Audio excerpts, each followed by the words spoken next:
Nobody does fall better than Whole Foods Market. The Spice Up Autumn event is happening now. Save on animal welfare certified beef top sirloin steak, perfect with gravy for a comforting meal.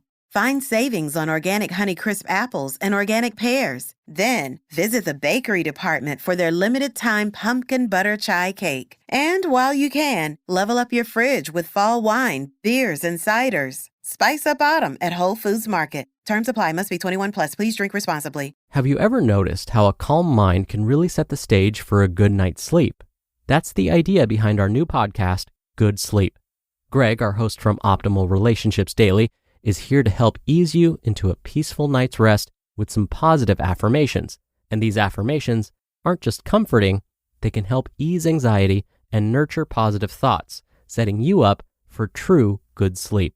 So, press play on Good Sleep tonight because a good tomorrow starts with a good night's sleep. Just search for Good Sleep in your podcast app and be sure to pick the one from Optimal Living Daily.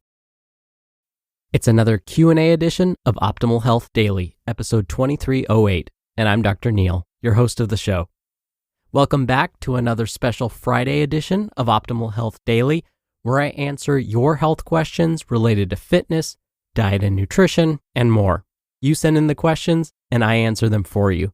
Now, if you want to send an audio question in, come by oldpodcast.com/ask, or you can call 61 I love OHD. And don't forget, I'm also taking email questions. You can send those in to health@oldpodcast.com. Oh, and hey, it's the first Q&A episode of the month, and during the first Q&A episode of the month, I mentioned a bit about my background and credentials so you can better understand where my perspectives come from. Now, I've been obsessed with Batman for the longest time, but I wasn't always interested or obsessed with nutrition, exercise, health, and wellness. But being diagnosed with a chronic disease at the age of 19 definitely changed all of that. It was at that time I decided to focus my attention not so much on Batman, but on helping others so that no one else had to experience a chronic disease diagnosis like I did. But in order to do that, I wanted to be sure I had some credibility. Now, this is not meant to be a humble brag, but instead gain your trust. I received both my master's and doctoral degrees in public health, and to make sure I covered all of my bases, I also became a registered dietitian nutritionist, a certified health education specialist, and I'm a certified exercise physiologist through the American College of Sports Medicine. I've been teaching in higher education for, over 15 years now, and I'm currently faculty within the California State University system.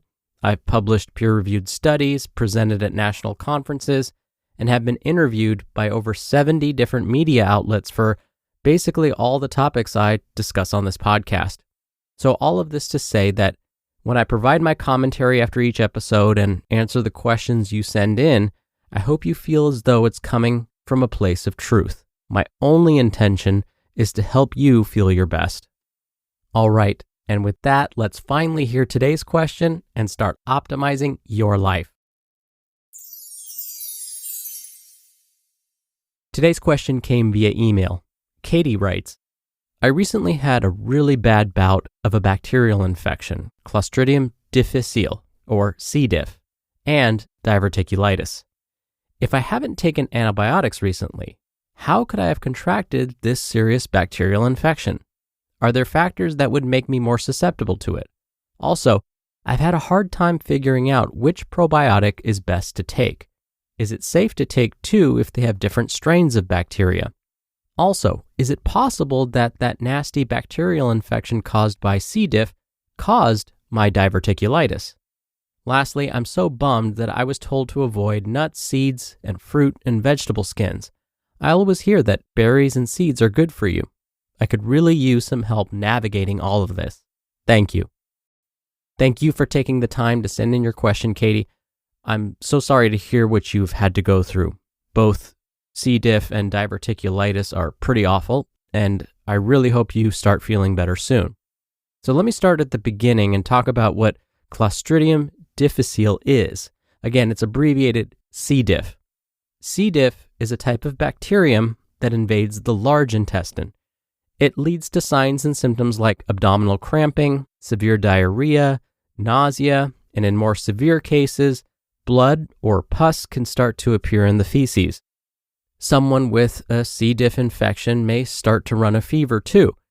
These are signs of a more serious form of C. diff, and very severe cases can be fatal. Now, Katie, you mentioned that you haven't been on any antibiotics for a while, so you were surprised that you contracted C. diff.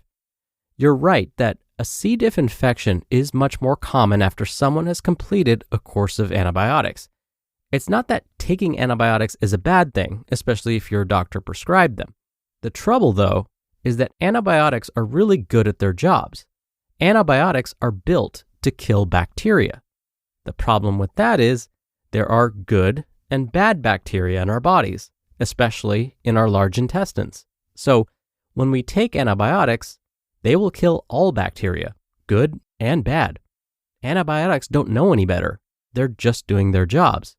So after taking a course of antibiotics, our body is running low on good bacteria in the intestines, bacteria that would normally protect us from something like a C. diff infection. So that's why, yes, taking antibiotics might make someone more susceptible to a C. diff infection. But in your case, Katie, it sounds like this didn't happen. The C. diff infection, then, must have been caused by something else. We do know that C. diff is everywhere around us. So most of us actually have this bacterium in our intestines right now.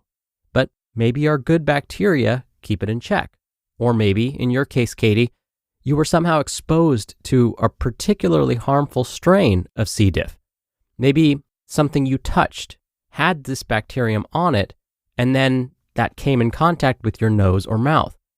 So, how is it that someone may come in contact with C. diff or have it in their intestines and never get sick? Well, there are some factors that make some individuals more likely to experience signs and symptoms than others. For example, those identified as female at birth are more likely than those identified as male to become infected.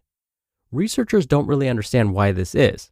Also, those that don't wash their hands before they touch their face or before eating or preparing food are also more likely to become infected. Also, those whose immune systems just aren't quite as strong. And here's what's particularly interesting. Those with inflammatory bowel disease are also more likely to become infected. Now, Katie, you mentioned you were diagnosed with diverticulitis. Normally, to the naked eye, the lining of the intestine should look smooth. But in the case of diverticulitis, pockets form in the large intestine, and these pockets become infected. This leads to signs and symptoms that can be really similar to a C. diff infection: abdominal cramping, pain, fever, and possibly bouts of diarrhea. Now, technically, diverticulitis is not a type of inflammatory bowel disease, but it's possible you may have been experiencing diverticulitis without any signs or symptoms for a while.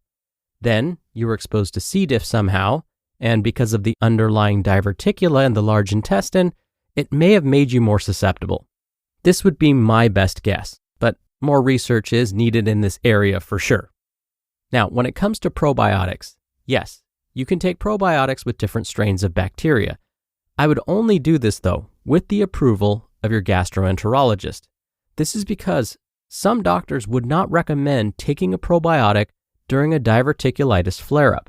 But there are some studies that found that taking probiotics with the Lactobacillus casei or Lactobacillus reuteri strains can be helpful for those with diverticulitis.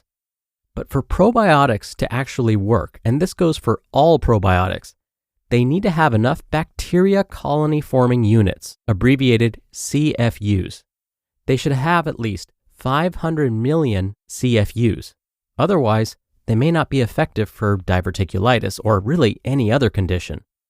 Follow the instructions on the probiotic you end up buying. And the other thing we need to keep in mind is if we want to experience actual results, usually probiotics need to be taken every day for at least 10 days. But again, follow the dosing instructions on whichever probiotics you end up buying, with your doctor's approval, of course. Now, lastly, when it comes to eating during a bout of diverticulitis, the recommendation is to actually avoid food until at least the flare-up calms down. So instead, you'd want to start with clear liquids like clear juices or sports drinks. Then, if that's well tolerated, moving on to a low-fiber diet. This is where avoiding high-fiber foods like berries, nuts, seeds, and the skins of fruits and vegetables can be really helpful. But hopefully, the diverticulitis flare-up will go away soon. And so once things start to feel better, everything has started to calm down, you're no longer experiencing signs or symptoms, you can ask your gastroenterologist about adding these foods back into your diet. So avoiding berries, nuts, seeds, skins of fruits and vegetables is only temporary. In fact, it's often recommended to follow a high-fiber diet when those with diverticulitis are no longer experiencing symptoms. Is hiring challenging? Yes. Do you love a challenge? Also yes. You need a hiring partner that can help you rise to the challenge. You need Indeed. Indeed is the hiring platform where you can attract, interview, and hire all in one place. Instead of spending hours on multiple job sites searching for candidates with the right skills, Indeed's a powerful hiring platform that can help you do it all. With Instant Match, over 80% of employers get quality candidates whose resume on Indeed matches their job description the moment they sponsor a job, according to Indeed Data US. One of the things I love about Indeed is that Indeed shows you candidates whose resumes fit your description immediately after you post, so you can hire faster. Start hiring now with a $75 sponsored job credit to upgrade your job post at Indeed.com/health. Offer good for a limited time. Claim your $75 credit now at Indeed.com/health. Indeed.com/health. Terms and conditions apply. Need to hire? You need Indeed. Nobody does fall better than Whole Foods Market. The Spice Up Autumn event is happening now. Save on animal welfare certified beef top sirloin steak, perfect with gravy for a comforting meal. Find savings on organic Honeycrisp apples and organic pears. Then visit the bakery department for their limited time pumpkin butter chai cake. And while you can, level up your fridge with fall wine, beers, and ciders. Spice up autumn at Whole Foods Market. Terms apply. Must be 21 plus. Please drink responsibly. All right, I hope this helps, Katie, and I wish you a speedy recovery. Oh, and if you want your question answered right here on the show and get a copy of our Optimal Living Daily Workbook for doing so, send one in. You can email one to health@oldpodcast.com. Or if you want your voice played on the show, come by oldpodcast.com/ask. You can record right from your computer's microphone. It's really easy, and you can even play back your message and do retakes before sending it in. Or you can do it the old-fashioned way and call in your question. The number is 1-61-I-LOVE-OHD. That's 1-614-568-3643. All right, that'll do it for today. I hope you have a great start to your weekend, and I'll see you back here tomorrow where your optimal life awaits.